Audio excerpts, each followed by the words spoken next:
거기서 빨갱이들! 빗발치는 총탄이 얼음장 같은 두만강 위로 물기둥을 일으켰습니다. 만삭인 아내를 업고 강을 건너던 박철수는 총알이 귓가를 스치는 소리에 이를 악물었습니다. 여보, 무서워. 괜찮아. 우리 조금만 버티자. 우리 아이를 위해서. 우리 아이만큼은 자유로운 땅에서 낳게 해주겠어. 그렇게 목숨을 걸고 건너온 자유의 땅. 하지만 그곳에서 기다리고 있던 건 더욱 혹독한 현실이었습니다. 간첩 누명, 굶주림, 그리고 절망의 나라까지. 60년간 숨겨온 한 가족의 처절한 생존기. 오늘의 사연 시작 전에 구독과 좋아요 부탁드립니다. 구독과 좋아요를 누른 당신, 오늘 하루 커다란 행운과 행복이 찾아올 거예요. 오늘의 사연 지금 시작합니다. 1964년 12월 사를 애는 듯한 두만강의 강바람이 박철수의 얼굴을 때렸습니다. 철수는 떨리는 손으로 만삭인 아내 영희의 손목을 자신의 허리춤에 밧줄로 단단히 묶었습니다. 여보, 무서워. 영희가 부들부들 떨며 철수의 팔을 붙잡았습니다. 철수는 영희의 차가운 손을 꽉 잡으며 말했습니다. 괜찮아. 우리 아이만큼은 자유로운 땅에서 낳게 해주겠어. 철수는 영희를 업고 얼음장 같은 강물로 뛰어들었습니다. 차가운 강물이 두 사람의 몸을 휘감자 영희가 작은 비명을 질렀습니다. 철수는 이를 악물고 강 건너편을 향해 헤엄쳤습니다. 강 중간 지점에서 살얼음이 깨지는 소리가 울려 퍼졌습니다. 곧이어 국경 경비대의 서치라이트가 강물을 환하게 비췄습니다. 거기서 경비병의 고함 소리가 강바람에 실려왔습니다. 빗발치는 총탄이 철수 부부의 머리 위를 스치며 수면 위로 물기둥을 일으켰습니다. 철수는 공포에 질려 다리가 풀린 영희를 둘러엎었습니다. 총알이 귓가에 박히는 듯한 환청을 들으며 피가 나도록 입술을 깨물었습니다. 필사적으로 강둑을 향해 기어올랐습니다. 갈대숲에 몸을 숨긴 채 밤새 추위와 싸웠습니다. 영희는 철수의 품에서 덜덜 떨며 배를 감쌌습니다. 아기가 움직이지 않아. 영희가 창백한 얼굴로 중얼거렸습니다. 철수는 영희의 배에 귀를 대고 아기의 심장 소리를 들으려 했습니다. 희미하게 들리는 심장 박동에 안도의 한숨을 내쉬었습니다. 날이 밝자 남한 수색대가 갈대숲을 뒤지기 시작했습니다. 거기 누구냐? 수색대원이 총을 겨누며 소리쳤습니다. 철수는 두 손을 번쩍 들고 무릎을 꿇었습니다. 살려주십시오. 우리는 자유를 찾아온 사람들입니다. 철수가 목이 메어 외쳤습니다. 수색대장은 영희의 부풀어 오른 배를 보고 부대원들의 총을 거두게 했습니다. 자신의 전투 식량과 따뜻한 물을 건네며 부부를 임시 막사로 안내했습니다. 힘내시오. 이제 안전합니다. 수색대장이 따뜻한 목소리로 말했습니다. 며칠 후 합동신문소로 이송된 철수는 수개월간 독방에 격리되었습니다. 북에서의 행적을 낱낱이 진술하며 사상검증이라는 명목하에 혹독한 조사를 받았습니다. 조사관이 차가운 목소리로 물었습니다. 북에서 무슨 일을 했나? 농사를 지었습니다. 그저 농사만 지었습니다. 철수가 떨리는 목소리로 답했습니다. 모든 조사를 마친 철수에게 당국은 대한민국 국민임을 증명하는 도민증과 소액의 정착금을 지급했습니다. 이들을 시 외곽의 낡은 수용소 같은 정착지 단칸방으로 배정했습니다. 배정받은 방은 우풍이 심하고 벽지에 곰팡이가 슬어 있었습니다. 갓난아기를 키울 수 없는 환경임을 확인한 철수는 짐을 풀지 않고 그대로 영희를 데리고 나왔습니다. 여보, 어디로 가? 영희가 불안한 표정으로 물었습니다. 우리 힘으로 살 곳을 찾아야 해. 철수가 단호하게 말했습니다. 철수는 서울역 대합실 구석에 신문지를 깔아 영희를 앉혔습니다. 살 길을 찾기 위해 역 주변 인력시장을 돌아다니며 막노동판 일감을 구하러 다녔습니다. 차가운 대합실 바닥에서 쪽잠을 자는 영희와 뱃속 아이를 바라봤습니다. 철수는 주머니 속에 꼬깃꼬깃한 도민증을 꽉 쥐었습니다. 반드시 이 땅에서 살아남겠어. 철수가 이를 악물며 다짐했습니다. 산동네 판잣집에 새를 얻은 지 석 달이 흘렀습니다. 철수는 건설 현장에서 자신의 몸집보다 큰 시멘트 포대를 날랐습니다. 땀이 등줄기를 타고 흘러내렸지만 쉴 수 없었습니다. 현장 십장인 김 씨가 철수 앞으로 다가왔습니다. 야, 박 씨. 일은 제대로 하고 있는 거야? 김 씨가 비아냥거리는 목소리로 말했습니다. 열심히 하고 있습니다. 철수가 고개를 숙이며 답했습니다. 이북놈들이 일을 제대로 할 리가 있나? 빨갱이가. 김 씨가 동료들을 향해 큰 소리로 말했습니다. 주변 인부들이 철수를 힐끗거리며 웅성거렸습니다. 점심시간이 되었습니다. 철수는 도시락이 없어 수도가에서 물배를 채우고 돌아왔습니다. 김 반장은 철수가 보란 듯이 남은 반찬을 흙바닥에 쏟아부었습니다. 아깝긴. 어차피 빨갱이 주기엔 너무 좋은 음식이지. 김 반장이 침을 뱉으며 말했습니다. 철수의 주먹이 떨렸지만 꾹 참았습니다. 집에서 기다리는 영희와 아이를 생각했습니다. 그날 밤 영희는 산후조리도 제대로 못한 몸으로 인형 눈을 붙이는 부업을 했습니다. 손가락 끝이 아프고 눈이 침침했지만 멈출 수 없었습니다. 여보, 이걸로 쌀 쌌어. 이웃집에서 얻어왔다고 하지 말고. 영희가 작은 쌀포대를 건네며 거짓말을 했습니다. 고맙다. 철수가 목이 메어 말했습니다. 아내의 희생을 모르는 척했습니다. 월급날이 왔습니다. 철수는 현장 사무실을 찾아갔습니다. 김장이 책상에 발을 올리고 앉아 있었습니다. 박 씨, 신원 보증이 확실하지 않아서 말이야. 김 반장이 담배를 피우며 말했습니다. 무슨 말씀이십니까? 철수가 불안한 표정으로 물었습니다.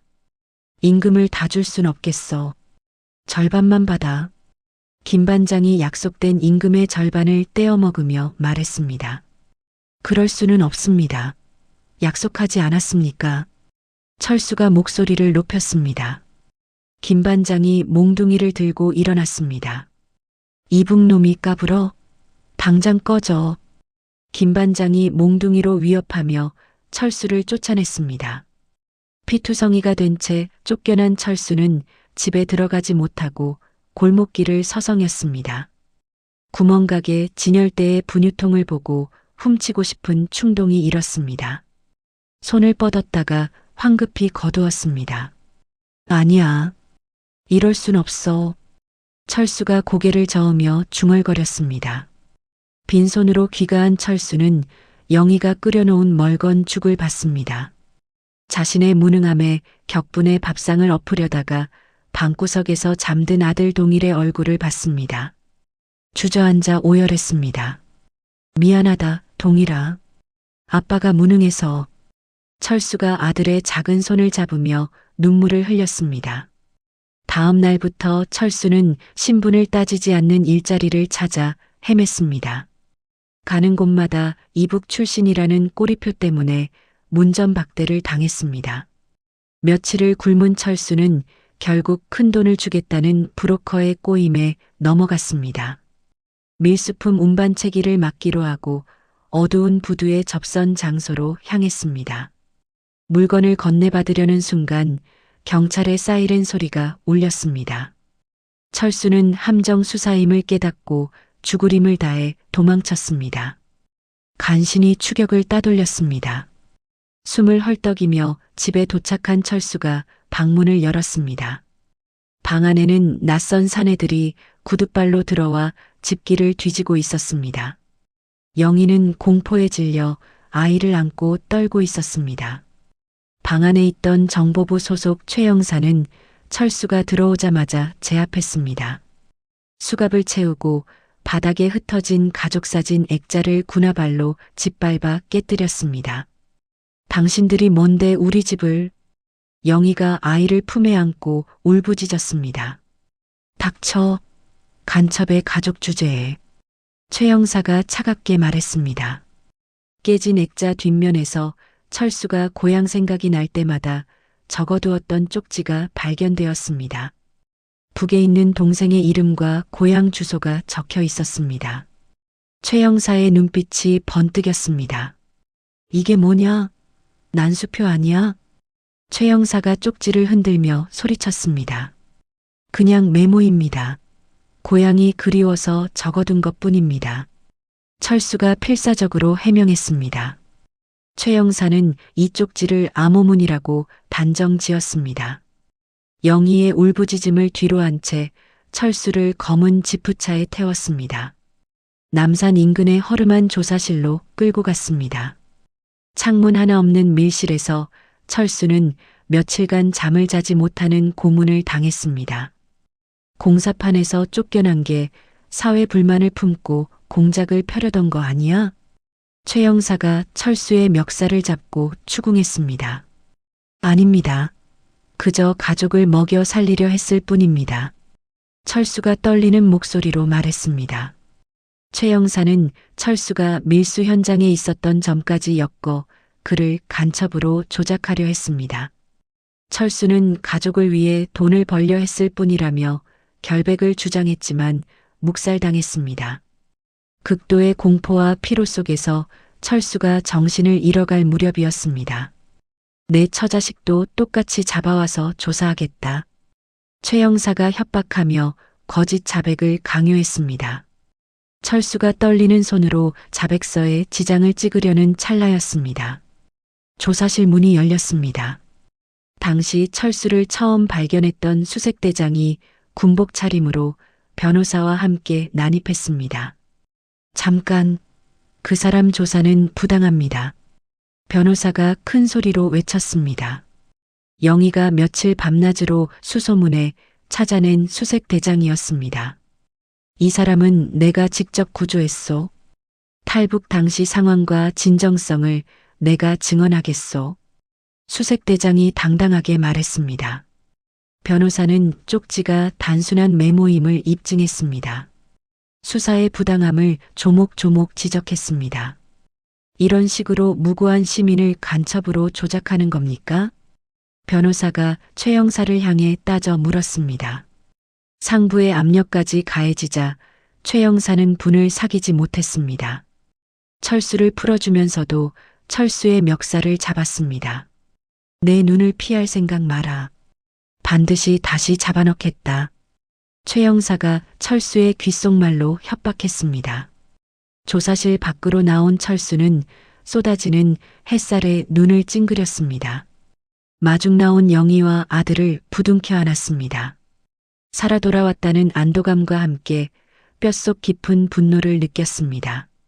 여보, 정말 괜찮아? 영희가 철수의 상처투성이 얼굴을 어루만지며 물었습니다. 괜찮아. 이제 괜찮아.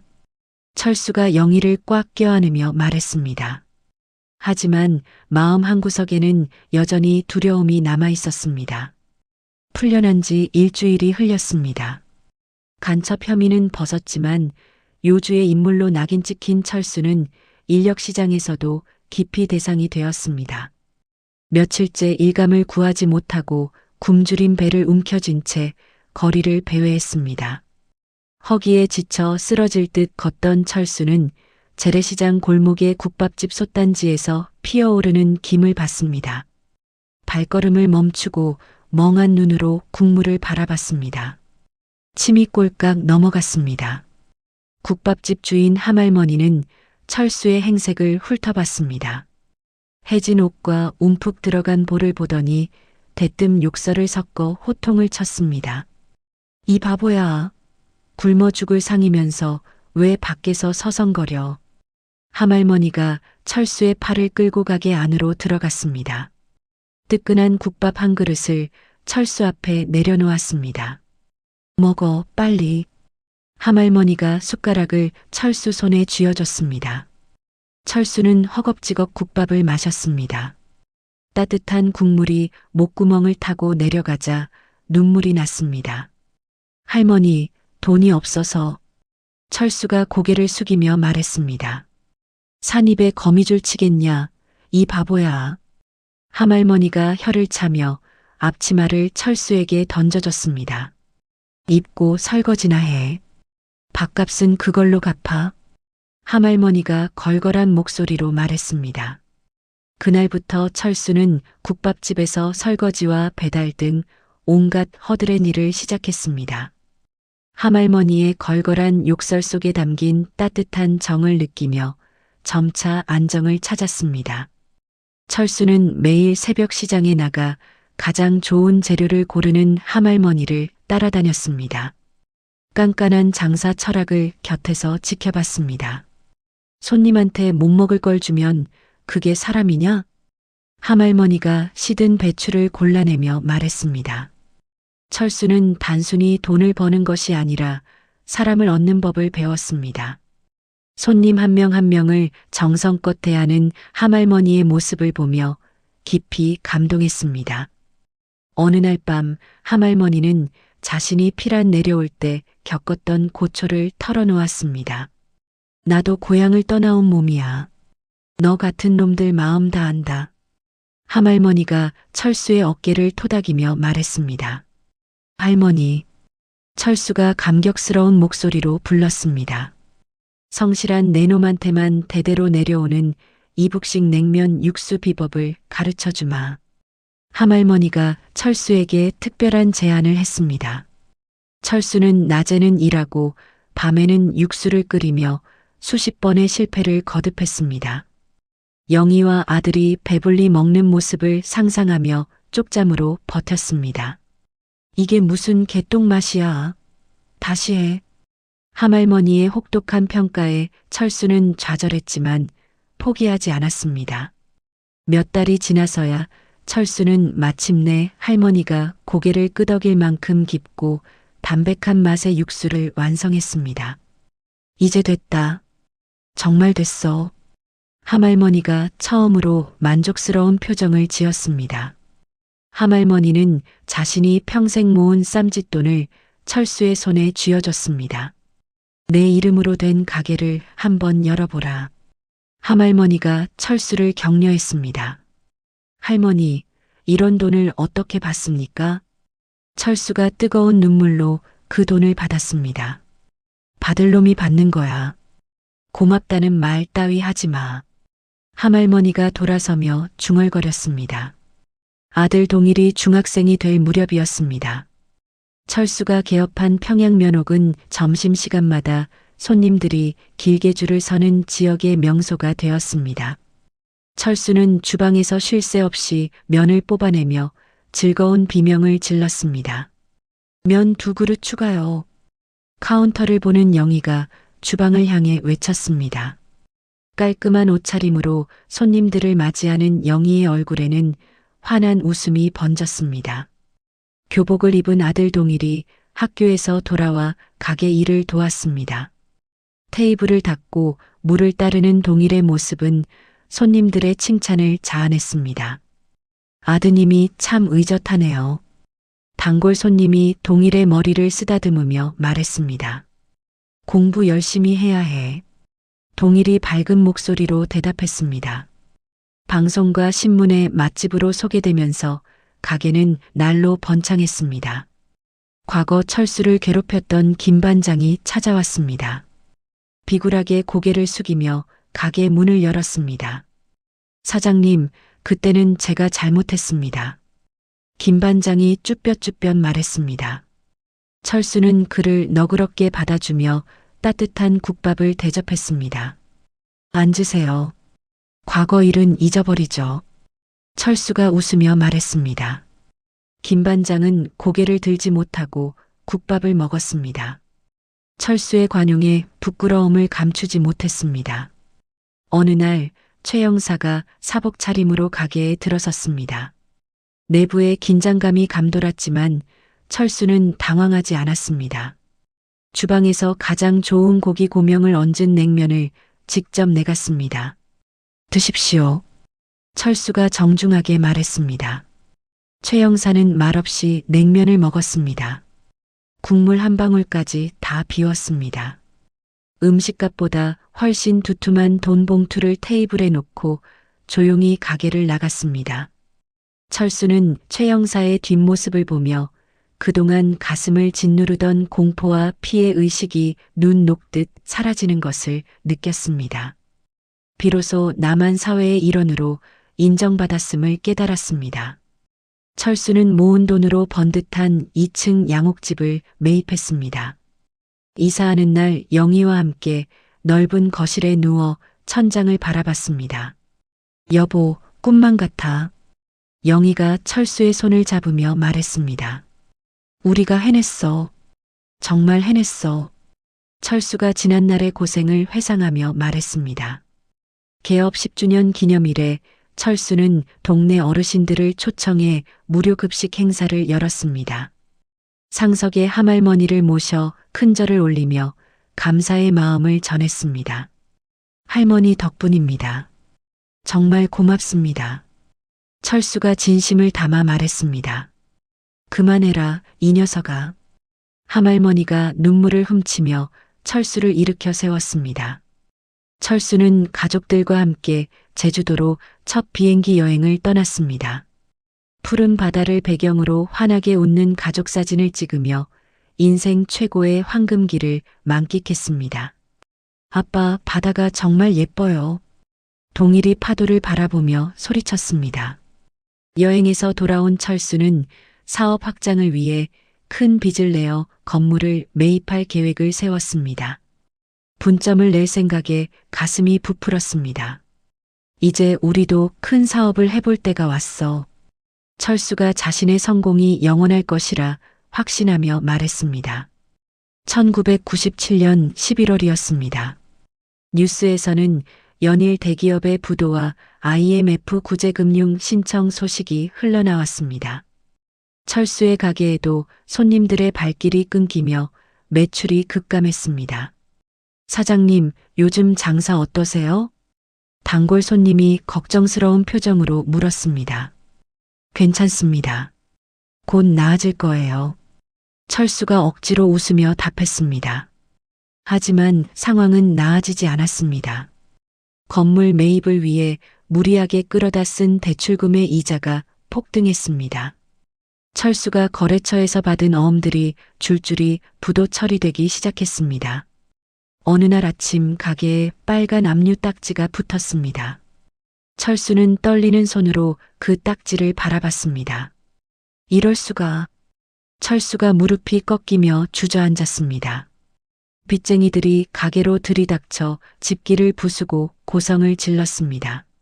아수라장이 된 가게에서 철수는 그들의 바짓가랑이를 잡고 사정했습니다. 조금만 기다려 주십시오. 반드시 갚겠습니다. 철수가 무릎을 꿇고 애원했습니다. 기다릴 게 뭐가 있어. 당장 갚아. 빚쟁이가 철수를 차갑게 뿌리쳤습니다. 이 충격적인 광경을 목격한 영희가 가슴을 부여잡고 쓰러졌습니다. 동일이 어머니를 부축하며 소리쳤습니다. 어머니, 어머니. 동일이 창백해진 얼굴로 영희를 흔들었습니다. 병원으로 이송된 영희는 뇌졸중 판정을 받으며 의식불명 상태에 빠졌습니다. 철수는 중환자실 유리창 너머로 산소호흡기를 쓴 영희를 바라봤습니다. 여보, 미안해. 내가 잘못했어. 철수가 유리창에 이마를 대고 눈물을 흘렸습니다. 철수는 병원비와 빚을 갚기 위해 집과 가게, 차까지 모두 헐값에 처분했습니다. 가족들은 다시 단칸방 월세살이로 내몰렸습니다. 자신의 과욕이 가족을 다시 지옥으로 떨어뜨렸다는 죄책감에 철수는 가슴을 쳤습니다. 내가 바보였어. 내가 욕심을 부렸어. 철수가 자책하며 중얼거렸습니다.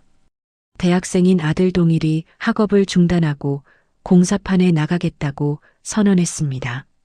아버지, 제가 돈을 벌겠어요. 동일이 각오를 다지며 말했습니다. 안 돼. 너는 공부해야 해. 철수가 아들을 말리려다 자신의 무력한 처지를 깨달았습니다. 고개를 떨구며 아무 말도 할 수 없었습니다. 재기를 위해 옛 지인들에게 도움을 청해봤지만 모두가 살기 힘든 시국이라며 철수의 전화를 피했습니다. 철수는 늦은 밤 아무도 없는 텅 빈 시장 골목에 쭈그리고 앉아 소주병을 기울였습니다. 두만강을 건널 때보다 더 춥고 혹독한 현실에 절망했습니다. 차라리 그때 강에서 죽었으면. 철수가 술에 취해 중얼거렸습니다. 술에 취해 비틀거리던 철수는 다리 난간 위에 올라가 검은 강물을 내려다봤습니다. 극단적인 선택을 고민했지만 병상에 누워있을 영희의 얼굴이 떠올랐습니다. 난간을 붙잡고 통곡했습니다. 영희야, 미안해. 정말 미안해. 철수가 하늘을 향해 울부짖었습니다. 다음 날 새벽이었습니다. 퉁퉁 부은 눈으로 깬 철수는 고물상에서 녹슨 리어카 한 대를 구해왔습니다. 바퀴를 닦으며 체면과 자존심은 이미 강물에 던져버렸다고 되뇌었습니다. 이제 시작이야. 다시 시작하는 거야. 철수가 리어카를 밀며 중얼거렸습니다. 철수는 예전 평양면옥 사장이라는 타이틀을 버렸습니다. 거리에서 호떡과 만두를 파는 노점상을 시작했습니다. 구청 단속반에 쫓기고 주변 상인들의 텃세에 시달렸습니다. 여기서 장사하지 마. 허가받고 와. 기존 상인이 철수를 쫓아내려 했습니다. 죄송합니다. 다른 곳으로 가겠습니다. 철수가 고개를 숙이며 리어카를 끌고 갔습니다. 영하의 날씨에 손등이 터져가며 반죽을 빚었습니다. 지나가던 옛 단골 손님이 철수를 알아봤습니다. 사장님 아니세요? 단골 손님이 놀란 표정으로 말했습니다. 맞습니다. 호떡 하나 사드릴까요? 철수가 부끄러워하지 않고 당당하게 말했습니다. 사장님 손맛은 여전하시네요. 단골 손님이 호떡을 사 먹으며 응원했습니다. 병세가 호전되어 의식을 찾은 영희는 비록 말이 어눌하고 반신이 마비되었지만 포기하지 않았습니다. 병실로 찾아온 철수의 거친 손을 잡고 따뜻한 눈빛으로 바라봤습니다. 영희가 어눌하게 말했습니다. 영희야, 괜찮아. 내가 다시 일으켜 세울게. 철수가 영희의 손을 꽉 잡으며 다짐했습니다. 철수의 성실함이 다시 입소문을 타기 시작했습니다. 은퇴 후 경비원으로 일하던 최 형사가 찾아왔습니다. 꼬깃꼬깃한 돈 봉투를 철수에게 건넸습니다. 이게 뭡니까? 철수가 당황하며 물었습니다. 예전에 냉면값 제대로 안 낸 거다. 이걸로 빚 갚는 셈 쳐라. 최 형사가 퉁명스럽게 말했습니다. 철수는 그 돈이 최 형사의 전 재산임을 직감했습니다. 목이 메어 말이 나오지 않았습니다. 고맙습니다. 정말 고맙습니다. 철수가 깊이 고개를 숙였습니다. 최 형사의 도움과 아들 동일이 아르바이트로 모은 돈을 합쳐서 철수는 시장 한 구석에 테이블 4개짜리 작은 식당을 다시 열었습니다. 개업 첫날이었습니다. 화려한 간판도 없었지만 철수의 음식을 그리워했던 사람들이 하나둘씩 모여들었습니다. 좁은 가게 안은 다시 온기로 채워졌습니다. 사장님, 그래도 맛은 예전과 똑같네요. 손님이 냉면을 먹으며 말했습니다. 감사합니다. 더 맛있게 만들겠습니다. 철수가 진심으로 답했습니다. 휠체어를 탄 영희가 가게에 나와 주방 한쪽에서 불편한 손으로 만두 빚는 것을 도왔습니다. 철수는 그런 아내와 눈을 맞추며 묵묵히 면을 삶았습니다. 우리다. 영희가 어눌하게 말했습니다. 그래, 우리 다시 시작하는 거야. 철수가 웃으며 답했습니다. IMF 체제가 끝나간다는 뉴스가 나오던 날이었습니다. 철수는 빚을 모두 청산하고 가게 문을 닫은 뒤 아내를 업고 집으로 돌아왔습니다.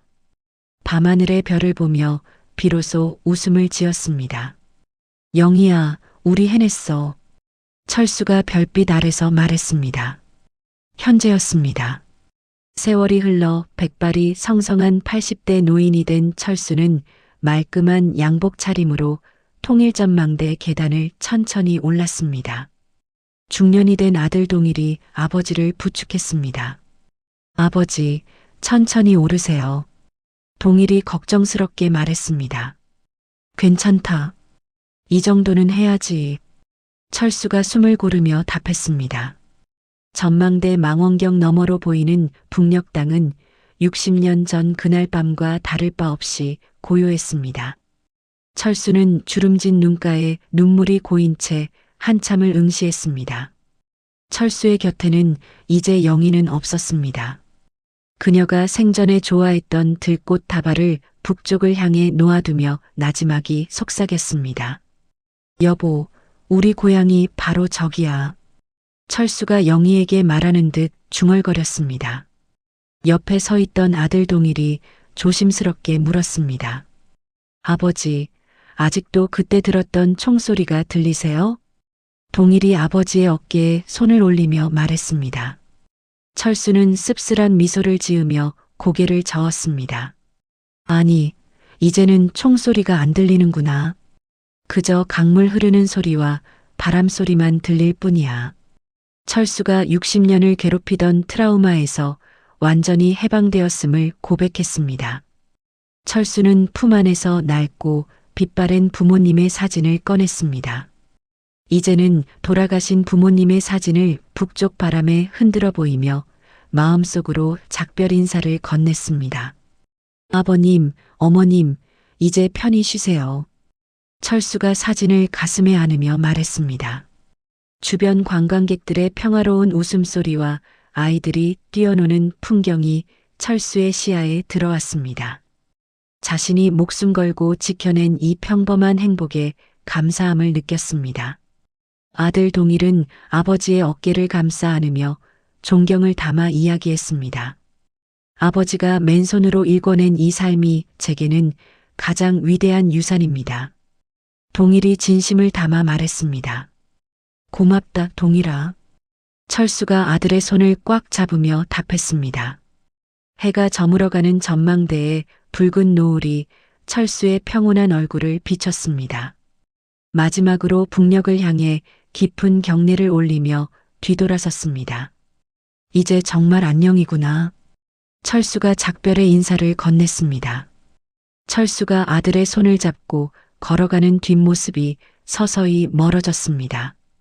60년 전 긴박했던 총소리 대신 희망찬 새들의 지저김이 들려왔습니다. 아버지, 집에 가서 어머니가 좋아하셨던 냉면 끓여드릴까요? 동일이 아버지를 바라보며 말했습니다. 그래, 좋은 생각이다. 철수가 환하게 웃으며 답했습니다. 두 사람의 모습이 석양 속으로 사라져갔습니다. 평화로운 바람이 통일 전망대를 지나며 새로운 희망을 실어 날랐습니다. 긴 여정의 끝에서 철수는 마침내 진정한 평안을 찾았습니다. 60년 전 두만강의 차가운 강물을 건너며 들었던 총소리가 마침내 바람소리로 바뀌었습니다. 박철수는 결국 해냈습니다. 목숨을 걸고 지키려 했던 가족, 맨손으로 일궈낸 터전, 그리고 진정한 자유를 얻었습니다. 간첩 누명을 쓰고 고문당했던 그 어둠의 시간도 IMF로 모든 것을 잃고 리어카를 끌며 다시 시작해야 했던 절망의 순간도 모두 그를 더 단단하게 만든 밑거름이었습니다. 가장 놀라운 건 그를 괴롭혔던 최 형사마저 마음을 돌려 도움의 손길을 내밀었다는 점입니다. 증오가 용서로 절망이 희망으로 바뀌는 순간들이 바로 인간의 위대함이 아닐까요? 통일전망대에서 고향을 바라보며 평안을 찾은 철수의 모습에서 우리는 진정한 승리가 무엇인지 깨닫게 됩니다. 이야기를 끝까지 들어주신 분이 계시다면 잘 들었다고 댓글 하나만 남겨주세요. 감사합니다.